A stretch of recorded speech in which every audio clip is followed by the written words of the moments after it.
Okay, so mga paps, tayo nga po ngayon ay naandito sa Dolores, Quezon para mag-update ng SLEX TR4, specifically itong Chaong Interchange. Pero bago nga po yun, no, ipapakita ko muna sa inyo yung mga projects nung papunta tayo ng Quezon Province, particularly dyan sa SLEX, no.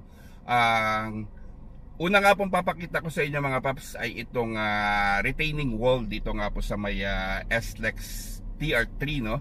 At mapapansin nyo nga po nagkaroon na siya ng earthworks. So kung papansinin niyo, dati-dati maganda dumaan dito dahil nga po napakaganda ng tanawin, especially greeneries nga po yung nakikita natin both sides, no? But syempre ito naman po ay for improvement, nagkakaroon na nga po ng road widening. And on this video nga mga paps, makikita nyo nga po yung comparison nung dati tsaka ngayon, no? So yun nasa left side natin, ganyan yung itsura niya dati, no? So puro siya greeneries or puro damuhan. But on the right side, kung mapapansin nyo nga po ngayon, ay nagkaroon na nga ng earthworks for the expansion of the expressway nga, no? Sana, no? Sana pag matapos ito ay magkaroon din sana ulit ng retaining wall na maraming damo, no? So para maganda tingnan.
Make it right. Make it right.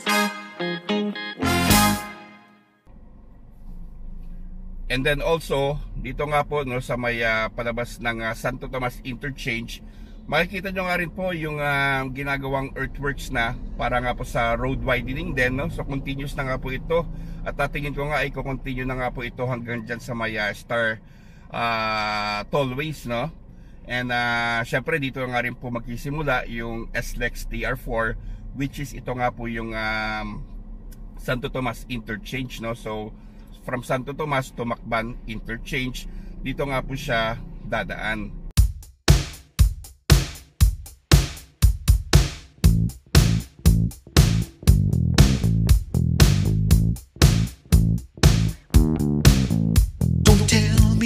You're tired if you don't wanna hang.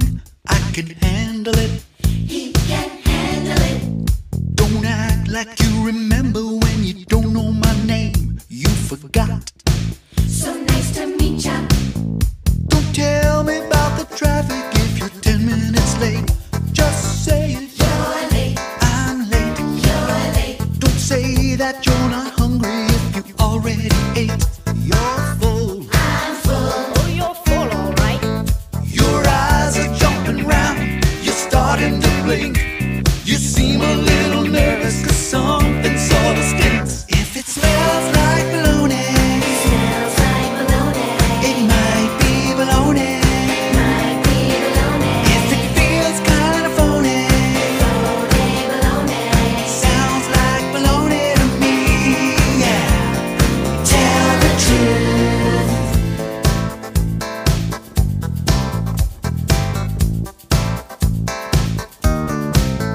Don't talk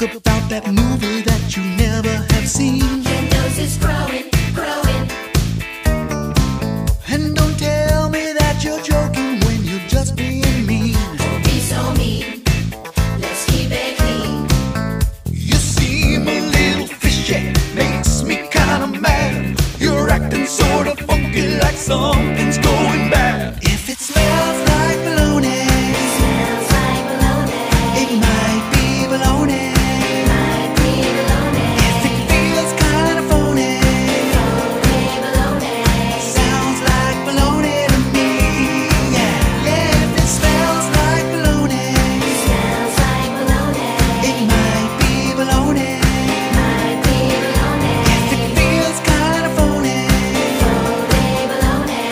sounds like baloney to me. Yeah. Little white lies. Little white lies. Little white lies.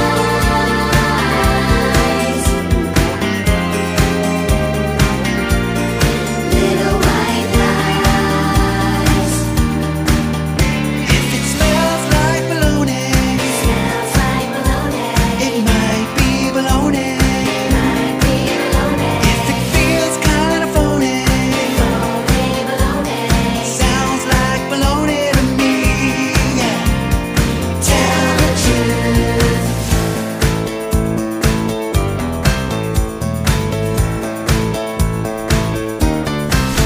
Meron na nga rin pong bahagi dito na pwede nang daanan yung road widening at sana nga po kasabay ng pag road widen na ito ay maisaayos na rin yung dating problema dito sa SLEX TR3 at yan nga po yung lubak, no, yung matinding lubak palabas ng Santo Tomas Interchange, no. Sana maisabay na nga rin po siya sa pagpatag nang sa ganun mas maginhawa na nga po ang biyahe at safer na ang mga motorista. Eyes are jumping round, you're starting to blink. You seem a little nervous cause something sort of stinks. If it smells like baloney, Smells like baloney. it might be baloney. Might be baloney. If it feels kind of phony, Phony baloney. sounds like baloney to me. Yeah. Tell the truth.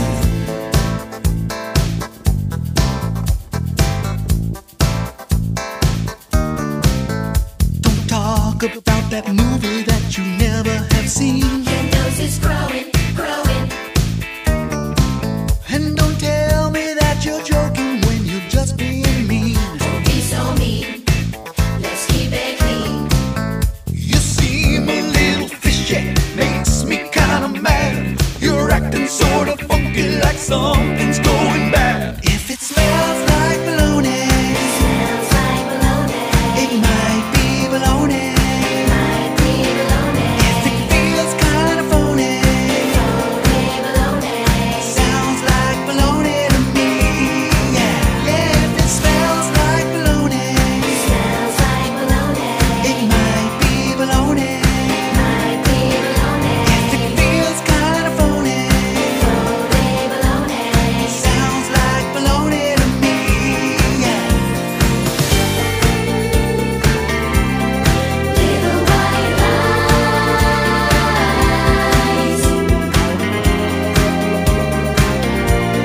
Little white lies.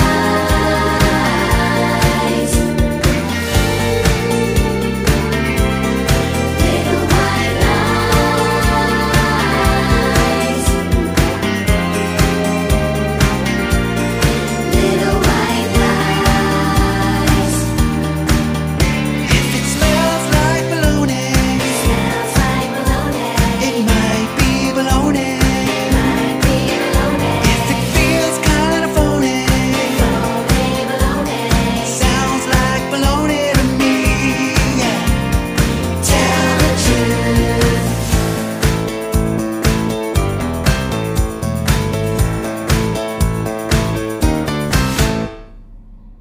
Also, syempre, tayo dadaan dito sa Alaminos, no? Alaminos sa San Pablo Bypass Road, kung saan dito nga rin po mag-a-align itong SLEX TR4, no? At nakita na nga po natin yung entrada dito is meron na nga pong tatawiran yung SLEX TR4 coming from Macban Interchange, no? Dire-diretso na nga po ito hanggang San Pablo Interchange.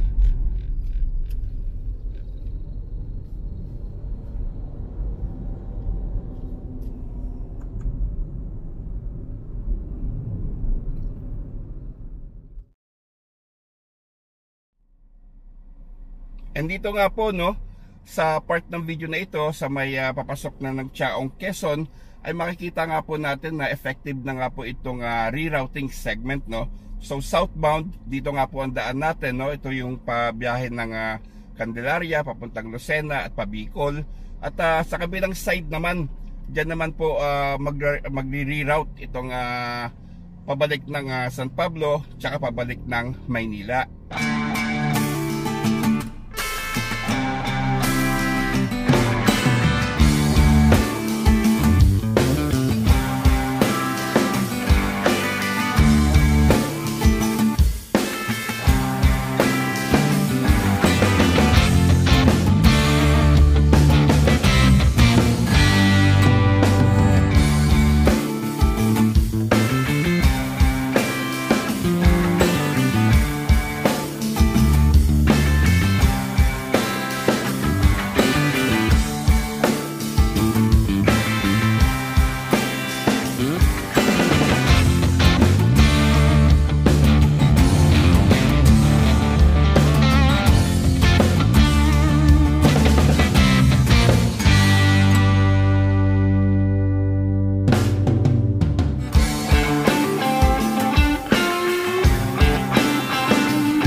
Okay, so mga paps, no?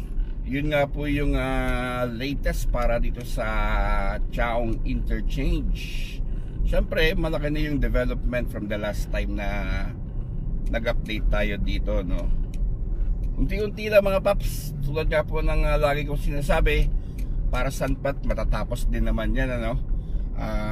Napakalaking convenient nga po nito, lalo na nga po sa mga umuuwi dito sa parting Quezon, no? Lucena, sa Chaong, Candelaria, no?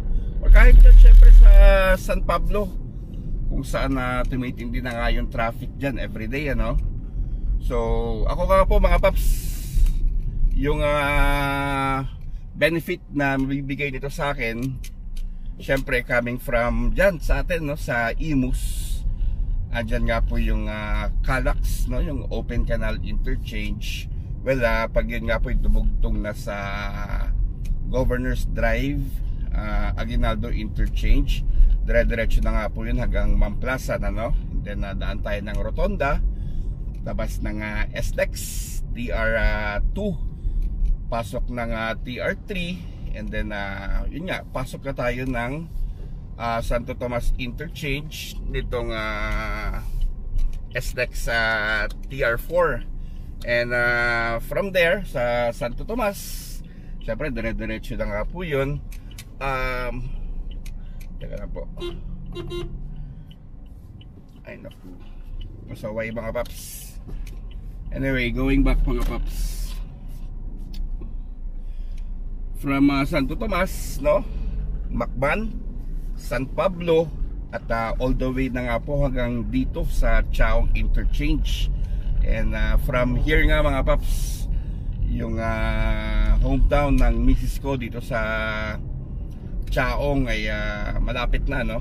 Diyan lang po kami banda sa may Kabay. So ilang minutes na lang. So definitely magkakat ako ng travel time siguro na mga 1 oras mahigit din pag halimbawang dire-diretso na nga po yung puro expressway yung dadaanan natin, no? So from MPTC Calax to San Miguel's SLEX TR2, 3, and 4. Oops, ito PNR. Teka lang mga paps. So ngayon mga paps ay papakita ko nga po sa inyo yung rerouting segment. Itong route nga po natin or bound natin is ito yung bound to pabalik ng San Pablo or pauwi ng Maynila, no? So kanina nakita nyo nga po yung papunta dito, yung left side, no, southbound. And ito naman po, northbound naman po tayo, no. So yan na nga po yung TR4 sa taas mga paps. So ito na yung rerouting segment nya, palabas ng dyan sa may Villa Escudero.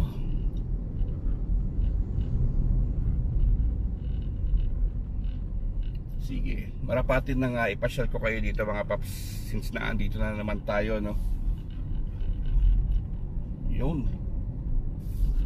Alam mo mong kagandahan dito sa TR4, since papasok na nga po siya ng province ng Quezon, no, Laguna, is marami tayong makikitang puno ng nyug, no. So napakarami po niya mga paps. Yan po yung magiging view natin dito, aside from Mount Banahaw na napakaganda.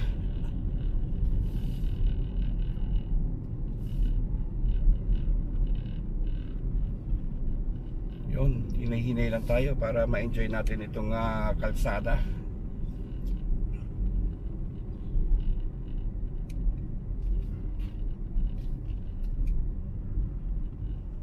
Parang pansin ko halos lahat ng interchange ng TR4 puro trumpet type, no?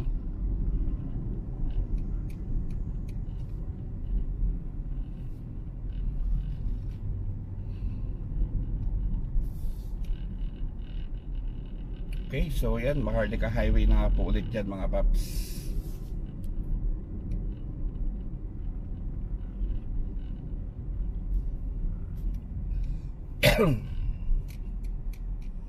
And then ito na nga po yung Villa Escudero, no?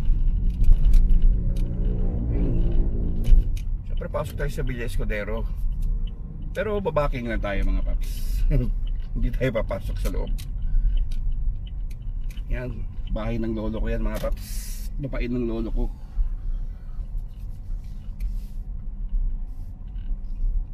Yun, Hacienda Escudero. Okay, so mga paps, ayun nga lang po yung ating update para nga po sa SLEX TR4 Chaong interchange, no?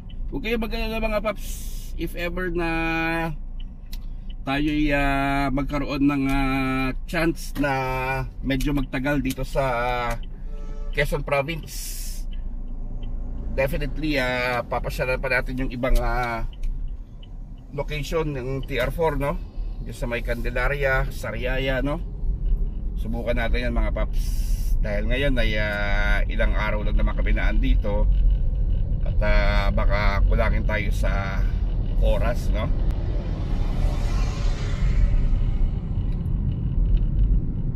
So ayun, so let's just hope for the best, no? Na maihabol yung marching orders nila by 2025. But if not, then definitely kailangan natin magbigay ng konting pasensya at matatapos din naman yan. So dito na nga po natin tatapusin itong ating video mga paps. Sana nga po nag-enjoy kayo. Ingat palagi. God bless. Siyempre alam nyo na.